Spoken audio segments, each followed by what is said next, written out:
কিশোরগঞ্জের হোসেনপুর উপজেলা বিএনপি ও সহযোগী অঙ্গ সংগঠনের উদ্যোগে বাংলাদেশ জাতীয়তাবাদী দল বিএনপি চেয়ারপারসন ও সাবেক প্রধানমন্ত্রী বেগম খালেদা জিয়ার সুস্থতা কামনায় কোরআন খতম ও গরিব দুস্থদের মাঝে খাবার বিতরণ করেছে।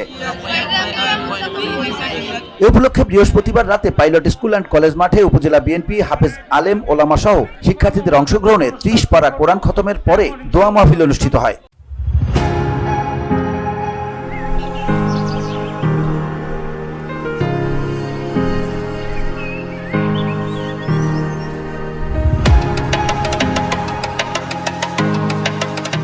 এরপর গরিব দুস্থদের মাঝে খাবার বিতরণ করেন উপজেলা বিএনপি অঙ্গ ও সহযোগী সংগঠনের নেতারা।